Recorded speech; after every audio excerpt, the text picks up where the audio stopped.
Hey, welcome to this great session and episode for our free and clear mind, our free and clear lifestyle. I have such a special guest with us here today, Darren Lichfield. He is a good friend of mine. He is a master neurolinguistics practitioner. Did I say that right? Is that the right kind of title? Is that, or do I have that good, Darren? It's very close.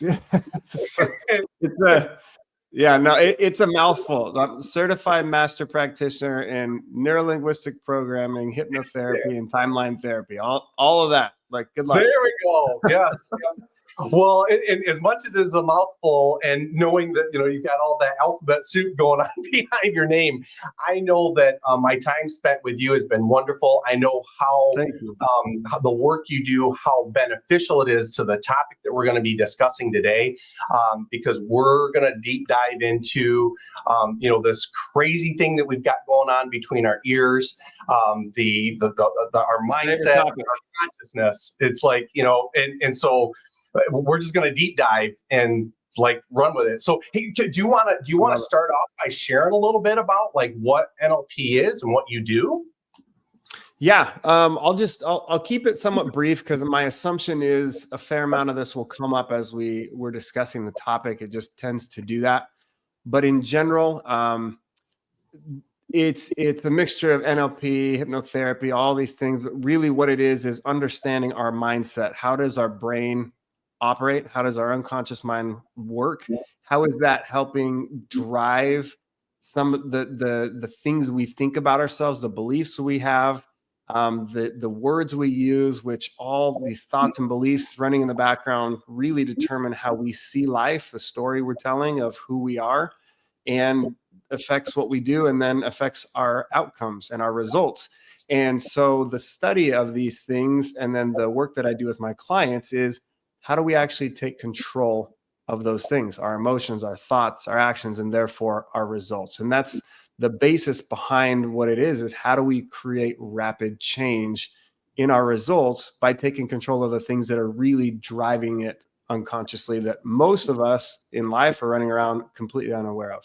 Yeah, absolutely. And that, it's so funny that all the work I've done for the years, and as much as I thought that I was into mindset, until you really start digging in and doing the work, it's amazing to how those things are they're hidden, right?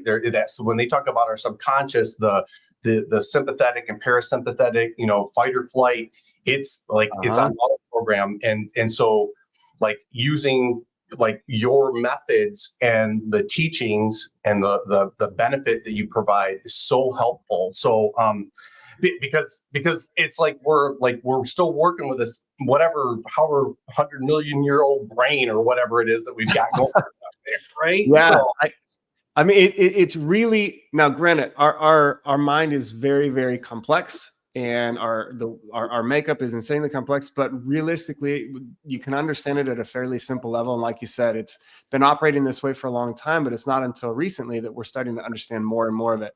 And keep in mind that this is a rapidly evolving science as we're studying more and more, and technology is helping us to see more and more into the brain and how things are actually working.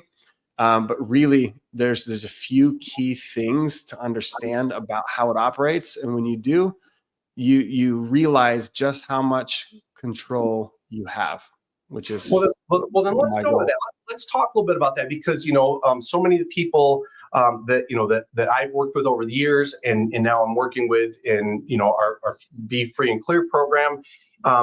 People are they're in debt. They've got a mortgage, and sometimes that can feel crushing, and you can feel stuck.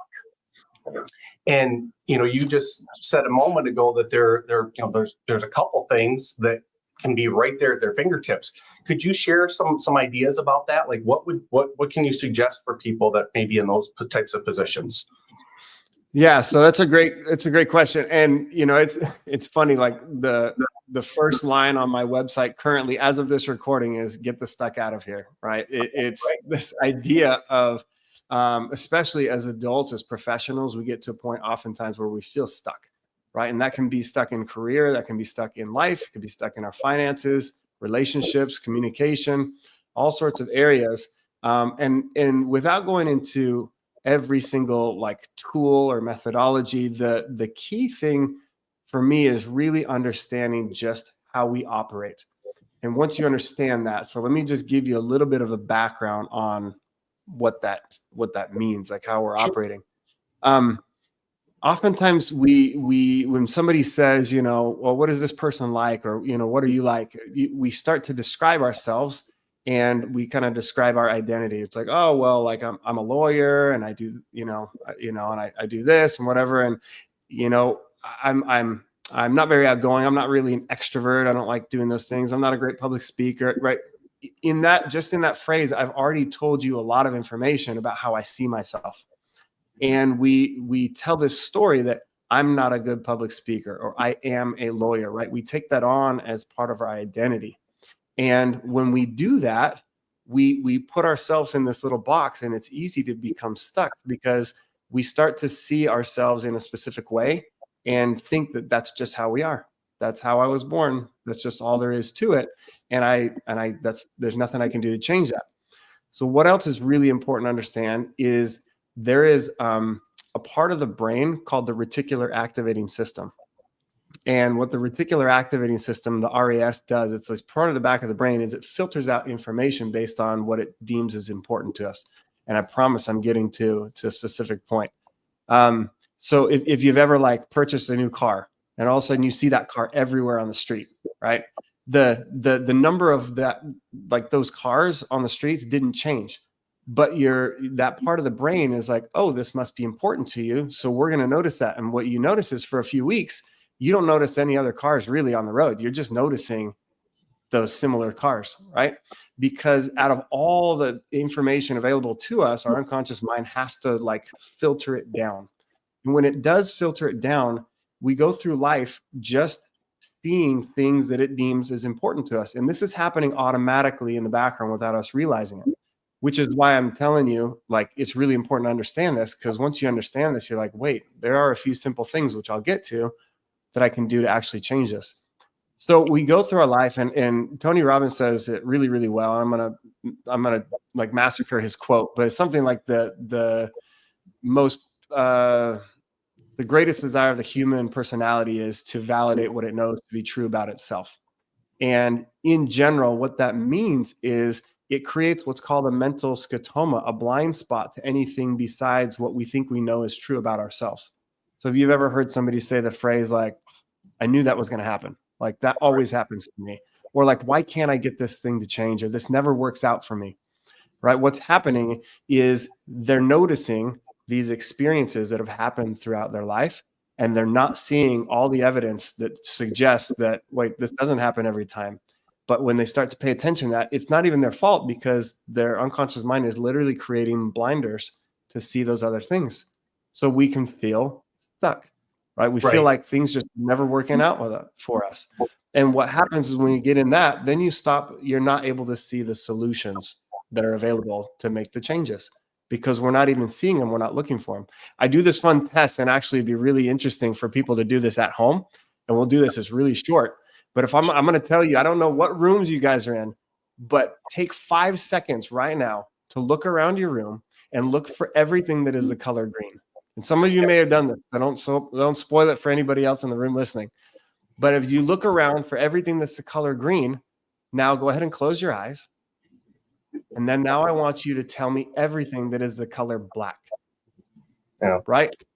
And at that point, what happens, and some of you may be doing this live, is you're like, well, here's this and this and 2, 3, what else, right? Because the minute you give your unconscious mind a directive, it doesn't know right from wrong, reality from fiction. It's just going to do it. And so you focus on those things, and you literally block out all the other stuff. Now, when you open your eyes, you're going to look around and go, oh my gosh, like there's black here, that I missed that, I missed that. And so when we understand that that's happening, when we understand just like that in that exercise, if I want to see black, I can find black.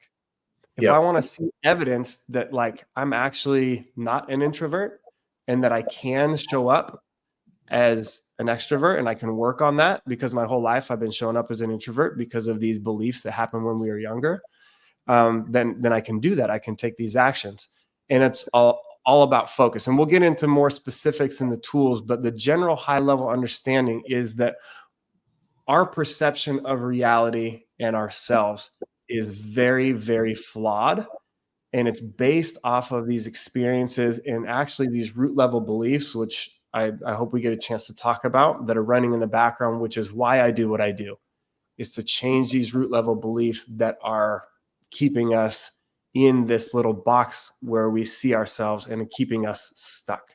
That makes sense? Well, let's stay with that though, because you said if we hope we get to it. That I think that is so critical, because what you just said basically was the tipping point for me when I realized, and this was recent, like, so for all of our, for everybody inside of my program too, like I'm sharing my personal, when I finally realized, rather than pushing through and fighting it with willpower and design, like I'm going to pound it, that it's my life has been a series of perceptions that I'm giving meaning to, the experiences that are happening, these events, and how I'm defining them, and not what they really are. So, and I don't want to dive into to give examples about myself. What I would love to do, Darren, if it's okay, is let's go with that, because I think that, like, to me, like, it's like, if not the most, it's like probably one of the top three that really becomes life altering, because it has been for me. Like, that change in itself is like, I think that is the goal. Right. So can we go with that a little bit? Would you mind taking into the belief? Because I think what a lot of people think is like, oh, well, I've heard this before, and these limiting belief things, or that was all formed when I was young. So like, that's just the way I grew up, and who I was as a baby. So I watched mom and dad do it, and then I picked up on their habits, and that's just now who I am. Again, identity. So can you roll with it from there? Okay. Yeah. So truthfully, I'm glad you mentioned that last word, identity. Really, the root of all of these limiting beliefs goes back to our identity. It was funny. I was just having this conversation with a friend of ours. I think, it was yesterday. And this idea of all of these limiting beliefs going back to attaching to who we are. So let me give you an example. This is a really common one that most people can understand. Say you're like 4 or 5 years old and you're in, kindergarten or preschool, and they ask you to get up and give a little, share and, something about your stuffed animal or whatever. And you're talking, and there's a little kid in the corner that is like giggling, right? But it has nothing to do with you, but you don't know that, right? And you're feeling self-conscious, and your unconscious mind is wired for protection and wired for safety. And so its goal is to keep you safe and out of positions that are dangerous, right? Think about when you walk to the edge of a cliff, right? You get a physical feeling, tightening in the chest, something like that. As you start to look over, and you get this thought of like, this is dangerous, right? That's your built-in mechanism for safety, that's a good one. But what happens is, because that's working for you, trying to, for this 4-year-old that's getting up and feeling self-conscious, what it does is it creates a belief about identity. It's not saying, oh, you didn't prepare well enough, right? That critical thinking part of the brain is not fully formed until scientists figured out there's a period of age from 0 to 7 called the imprint period, where that part of the prefrontal cortex for rational critical thinking is not fully formed, and it's not even formed, period, until that's when we start to be able to utilize that part of our brain around 8 years old. So during that time, what it does is it creates a belief to keep us safe of, I'm not good enough, or I'm not a good public speaker, or I'm not good at this, right? Right. It's our value and our identity. And so if I'm not a good public speaker, right, what's going to happen next time I get up to share anything? I'm going to have this warning signal, this feeling, this uncomfortable feeling. And then I'm going to have this thought of, no, I'm not good at this. I don't want to do this. Right. And so this starts to play out in school, in church, in sports, in presentations, in business, in all of these areas of our life. And so because of that time when we didn't have the ability to look at that situation and rationally think, you know what, I'm actually great. They were probably laughing at something else. It doesn't matter. All these experiences start to build up. And so what we're perceiving about a situation is our brain has to refer back to things that it knows. So you stand up in front of a crowd and you have all these thoughts of, it's going to go poorly, I'm going to fumble, blah, blah. Why? Because I've done it in the past. And then essentially what you're doing is you're queuing yourself up to do that, because the unconscious mind is kind of like Google in a sense. It's not a perfect analogy, but in a sense where if you tell it to do something, it's going to do it. Yep. And if you say, oh man, I'm sure I'm going to blow this, this always happens to me, I'm going to fumble over my words, unconscious mind like, okay, I guess that's what we're doing. Right. And so when that happens, then what that does is that reinforces this belief. And then that belief reinforces our thoughts, and then our emotions, and then our actions, and then our results. And it's this vicious cycle. Right. And we start to go in. And so that's what shapes how we see ourselves and how we see situations. But like you said, which was really, really important to circle back to that, that's a meaning that we're giving to a situation based on our perception and understanding and experiences in the past. And for us, that's real. Like, oh yeah, I've been through this 100 times. I know how this goes. This is how I see life, right? And you see this in politics all over the place. We got people that are just on such opposite extremes fighting, and they're both right to some degree because that's been their experience, and they can't see past, like I said, those blinders, those scotomas, blinding them to see other points of view. And so when we understand that that's how it works, then we're in these situations and it's like, no, this is a meaning we're giving it. Now, I'm going to mention one more specific example that I think most adults can understand. I hope most adults have been in this situation. Say you're driving down the road and you get cut off. Okay, what is the first emotion that typically comes up, John? Yeah. Cut me off. Anger, rage, or if you're a bit more calm, you're at least annoyed, right? Right. And so that thing that happens automatically. And why? Because it's referencing back to anything it can figure out in the brain that like and so what's the thought that comes up? This person must be what? Or what did they do? They're rude. How could they do that to me? They're rude, right? Yeah. Right. So now there's this belief that they're rude. And then we feel totally justified because no normal person or a courteous person would cut me off, right? So they must be rude. So if we break that down, the event that happened is the car pulled in front of me at a distance that was closer than I was expecting. That's it. That's the experience. Right. But what we do is we reference things, based on our experiences in the past, and we create a meaning to that. We create a story. They cut me off. They must be rude. That was inconsiderate. How could they do that to me? And what's interesting, so not only that, so we can already see an example of where, whoa, hold on, that may or may not be true, but that's what we automatically go with, right? And so we feel justified being angry the rest of the day. And actually, I want to go into that. You can quickly change that state. Now we're getting into one of the little tools, just because we're here. If you were to look down in the back of that window and you see a little girl that's like bleeding from her head, and then you look up and you see a dad who's panicked, what happened to your emotional state right then? 180. Yep. I just flipped. Yep. Right. Because you assigned a new meaning to the situation. Right. And now what are you feeling? Yeah. Now I'm feeling compassion. I want to help. Let me clear the way, honk horns, and help you get her to the hospital faster. Right. Yeah. Now I want to be that same guy. I'm going to go cut people off so I can help this person get to the hospital. Right. I don't care what they think about me. Like, I'm helping them. And so in all reality, you're rarely going to see a little girl bleeding in the back of the car with a panicked dad. But you do have the ability to change the meaning of whatever that situation is. Yep. To consciously challenge that belief and make a new decision that, hey, maybe that's not what was actually happening. Maybe they got tinted windows. I can't see, but I'm going to choose to decide that, you know what, maybe they're having a bad day. Maybe they just, went through a really difficult situation. Maybe they're in a hurry for something that they think is important that, hey, I wouldn't have done this, but that's how they're wired. Because remember, we're operating based off of faulty beliefs and premises, all of us, because we all lived past the age of 8. If you're listening to this podcast, I'm assuming. Right. And I call the podcast a show. And so if that's the case, and we all can understand that we're all operating based off our different experiences that we all had, first thing, we can have a little bit more compassion for people. Second thing, we can realize that when people are doing stuff to us that we don't like, or these events or things are happening to us, in reality, people are actually just dealing with their own stuff. It has very little, if anything, to do with us, but it feels like that. But whatever our part in the situation is, they're reacting based on their programming and their stories that they're telling and all the things that have, you know, their beliefs and limiting beliefs and all of this happening.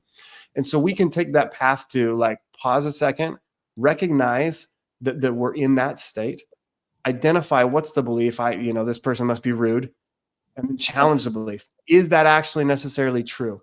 It's like, well, the answer is always like, no, it's not necessarily true. And if so, could some form of the opposite be true? Well, of course. So what evidence do I have that it could be true? They could be doing any number of things besides that. And you see how quickly I can change my emotional state. Yep. And this directly applies to what we're talking about with being able to change like our thoughts on where we're at and being stuck. If we choose to say, I'm stuck and I feel stuck, there's nothing I can do, then you're 100% right. Yeah. And you'll stay in that. Yeah. But as we work on shifting some of these situations and we look at the situations that you're facing, challenge the belief, the story that you're telling. And as soon as you challenge that and you look for evidence of the opposite, you intentionally look for how life is working for you instead of happening to you, you'll find evidence. Right? Yeah. Okay, I'm gonna say something that is gonna help everybody understand this right now, because when you search for Google, this is very topic that's hot right now. If you were to search on Google right now, how was Donald Trump the best president ever? Are you going to find results? Sure. Yeah. Of course you will. Right? Yeah. Somebody posted, you're going to find evidence, right? If I said, how was Donald Trump the worst president ever? Are you going to find results? Absolutely. Yeah. Yeah. Google's going to serve you whatever you want. And so we need to be really cautious and aware of that, and then realize we can take control of that, because oftentimes we run around and not aware. We're saying stuff to ourselves and asking ourselves questions like, man, what's wrong with me?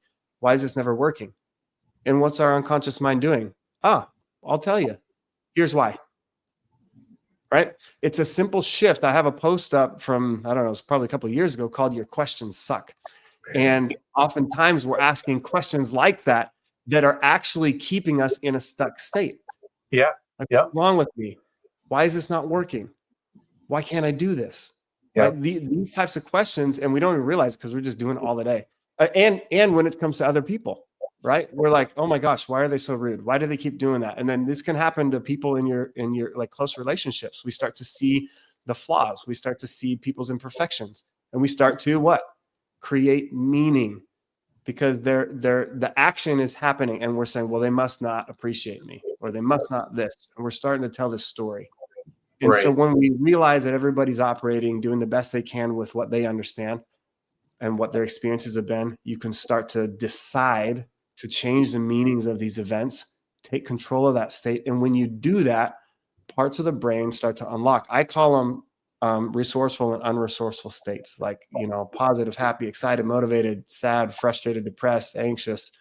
When you're in these negative states, it actually blocks parts of the brain that are resourceful and allow you to problem solve efficiently. And so when you can take control, change that state, change the meaning, it pushes you into a state where you now have access to see new solutions that were blocked before.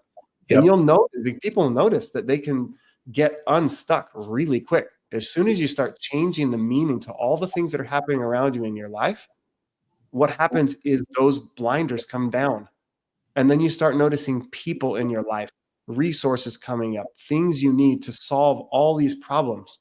And the key is you had answers to these problems all along. So that was a soapbox. I could go for days on well, it was great, because I feel like that's the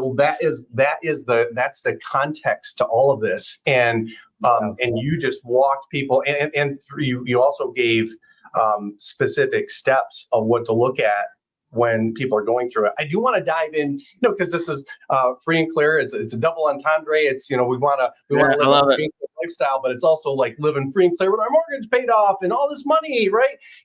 So now I'm going to go a little deeper on the financial aspect, because people, I think some people, a lot of people, maybe even myself, like I didn't recognize it. Like, it's mindset. That's all woo woo, mumbo jumbo over there. And then you start doing the work and you start getting into it and you're like, oh, wait a minute, that's got way more power than I ever imagined. So what do you say to the person that is, because finances, we talk about risk. So in my program, I talk about risk being the definition of risk is the chance that there can be injury, damage, or loss. So to me, that immediately goes into like the full blown, fight or flight, right? And so many people, I feel, base decisions on what they'll give as an excuse to risk. And I say, well, there's two kinds of risks: there's social, emotional, and then there's financial. And then they'll say, well, financial is quantifiable; it's right, it's right in front of us. But I still think that we have our limiting beliefs related to even the financial aspect of risk, because it has to still go back and do with our beliefs and what you said, access to resources. So what do you say to people that are being skeptical? They're like, hey, listen, I've got these bills to pay. I've got X amount coming in each month and X amount going out. How can I even think about quitting my job? And, and like, Yeah, no, dude, you're asking. I mean, Yeah, you're asking an expert. Expert meaning I've gone through that process a few times, unfortunately, and that's part of the journey, really. Because I was working in a corporate job. I worked for some big companies in the past, and then I jumped to a small startup, which was awesome. And we were consulting out at Microsoft and Facebook, and some of these other big companies. It was awesome. But I knew I knew I wanted to go start my own thing. And so I did that, and I did it probably not the most resourceful way. I like your way, your methodologies, that people need to pay attention to you, not to my story. But what has to happen is exactly what you said. It really goes back to everything we just talked about. And so we look at the situation and what are our beliefs and where do those beliefs come from, right? Because we have to look at our money beliefs. Like, if you think about it, like, what are the old time sayings? Like, money's hard to find, money's hard to come by, it doesn't grow on trees, right? And so if we've got these things like money is difficult, it's hard to come by, it's not easy, then we tend to see it through that lens, and we look for, unconsciously, and find opportunities and situations where it's hard to come by and it's difficult and it's scarce, right? There's a scarcity mindset that came out of an era that we all are aware of. And since that time, that these generations have been like really, really, cautious with money. And I'm not saying it's bad to be cautious with money, but it was in a time when you had to be, and money was scarce and resources were really scarce. And so that what happens is that starts to get passed along, and we're living in different times now. Now, I'm saying, make sound financial investments. I'm not a financial advisor by any means, but really you have to take a look at what are your beliefs when it comes to money. And that's something that most of us never, ever do, is really get introspective and then start to question those beliefs. Are they actually true? Is everything, high risk? Because to somebody who is like an extreme saver and, has had that mindset of save, which not bad to save, but it's like save, don't spend, be frugal, which again, all these things are not bad. But when you do that a lot, and that's been the focus, it's really easy to see anything else as danger. It's dangerous. It's risky, right? Any level of risk is not good, right? So then we need to say, hey, is that actually true? Well, is that necessarily true? It's like, well, okay, not necessarily. Is it possible that some form of the opposite is also true? Well, okay, it's possible that there is some level of risk that is not scary or bad.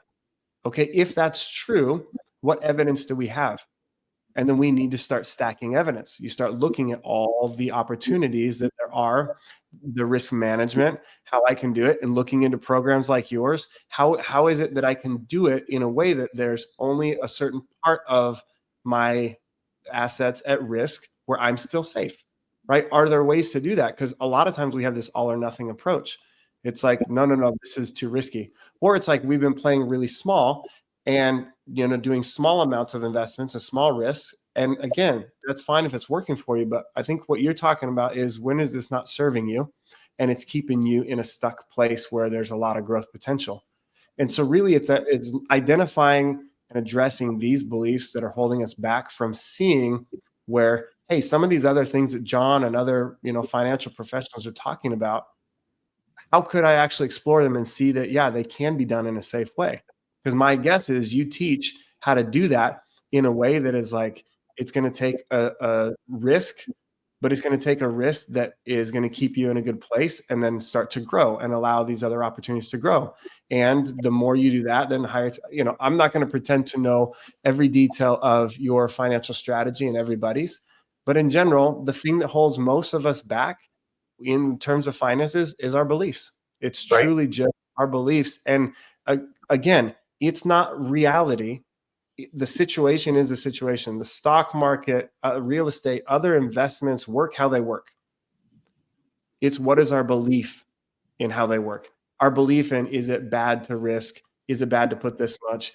Is it too much? What is that going to do? Right. And that's what I love what you're doing, is you're helping people gain a true picture on the truth and like the actual reality of it, not our beliefs. Then we can break those beliefs down as we challenge them. Yeah. And I think that is you just nailed it. That is what it took me after all of the years and pains and struggles that I've gone through to see those things, because you've got to step back from it, and you really got to take the time to it's like going to the gym. You just like you go to the gym, you can't expect to just put on muscle or lose weight without doing the right things. You got to do the same thing through all this. And I think a lot of people start diving into business opportunities or investments, whatever they might be, without getting the foundation first. And so it's like, man, I had it all wrong. I had it all backwards, and it took me all these years. And so, like, you don't have to do that. Like, you can avoid the mental anguish by doing the work up front. Doing the work up front. You can proper assess risk, and that's why I say for myself too, Darren, I feel like risk is two components. There's a financial, which is quantitative. We can look at that. We can run numbers. I can run spreadsheets all day long, right? Sure. But the social emotional risk, people don't want to put that up there. Like, hey, rejection. If I start this business, what's my family going to say? If I do a side hustle, how are my kids or maybe my employer, what are they going to, so that social emotional risk. So yeah. And that one is the killer. That one's a killer. You can run spreadsheets all day long and it won't matter, right? Because, man, so I have this client for a few years ago, and we were working together, and he was like, when I come into the office, like, does trading and stuff like that, and it was just like, I just can't get myself to put in the amount of money that I know is going to make a big impact. Like, what I'm doing is working well on a percentage basis. It's like everything works, but I can't get myself past this fear of putting in the numbers that I need to be able to grow. So what I do specifically is, I'm teaching these, techniques and tools and helping people understand how to do these things. Sometimes these beliefs are wired in so deeply from when we were little that it's hard to just kind of like brute force, like push a belief. And so what I do with the hypnotherapy and the neurolinguistic programming is I work with people to rewire those parts of the brain in a very short period of time, in 2 days. And then we have some follow-ups, but it's massive transformation in just changing the meaning of those root level beliefs from that period of time, the imprint period that we talked about. Right. And once that happens, that starts to flow upstream. And all of a sudden it's just like those fears and anxieties can be gone like that. Yep. And so fast forward, he's doing multiple 6 figures a month, right? And everything is working just because of that, like you said, that social and emotional. It was that emotional one. There's some fear of some money belief, right? That I'm going to lose it all, the scarcity, whatever it was. I don't even need to know specifically what it does, but what we do know is that belief can shift, and it can shift quickly.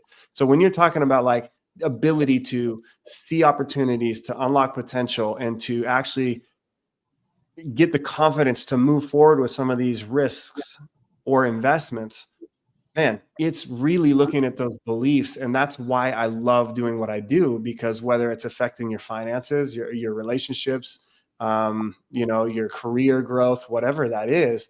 Once those root level beliefs are shifted, you start to notice these changes in all areas of life, and finances is a massive one. Yeah. Yeah. Well, hey, you have given so much. I love, actually, if anybody goes to your website, I love this part. Like, this is something that you've quoted. This is a quote off your website. It says, "I've lived through the stress, anxiety, guilt, frustration, disappointment, fear, and feelings of defeat." And when I read that, Darren, I got goosebumps on my arm. Right?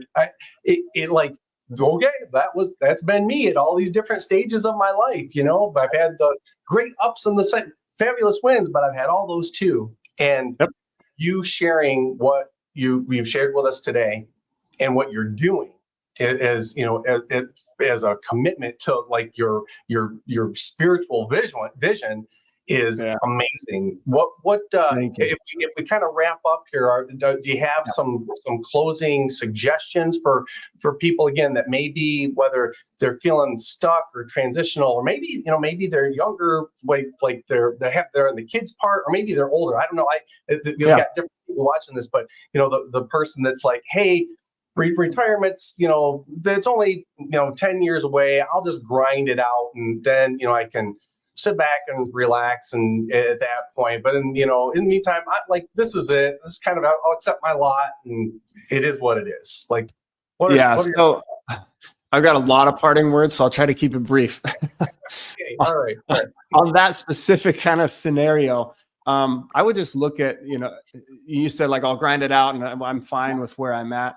People really talk about a comfort zone, and really, like, nobody's really comfortable in their comfort zone, because they're always trying to do something out, but then they kind of revert back to the comfort zone. It's the zone where what it really is a familiar discomfort zone, right? It's just familiar, but everybody's discomfort, not comfortable. They're trying to like break out of it. Like, people are always trying to get out of it and do more. We're wired to grow and to do more. And then it's just like, we revert back to familiar, not comfortable. And so in those scenarios, I'm like, my advice is to, now that you really understand, hopefully after this discussion, that things don't have to keep going the way they've been going. You have the ability to make a massive shift in you that has the ability to make a massive change in everything else around you, and that your quality of life can improve in so many ways, right? That's available. You have the tools, you have the control. It's a matter of taking action, right? That could be through the steps we talked about. It could be seeking out other people in the area. You feel free to reach out to me in any way. But you have control. That's the thing, is it feels like oftentimes that we're just given the lot we're given, and that we don't have much control. Well, my message to everybody is, you absolutely do. It's just a matter of, are you going to take action on that? And like you said, say I'm 10 years away from retirement. That's awesome. The majority of your life, it feels like the home stretch. I can grind this out a little longer. That's still 10 years. Do you want to grind for 10 more years? Right? Or do you want to be able to, even if you have to do the same work, do you want to be able to do it at peace, with confidence, calm, without all the stress and overwhelm? I helped a recent client right now that, could have retired 20, 30 years ago, is doing great financially. But realized that that's not the only thing that was important, because there's still things that were like not, addressed for him. And so what I was saying is, like, yes, go after the finances and do what John's telling you to do. But like, everything we're talking about is so critical to all the aspects of life. So number one thing is there's control.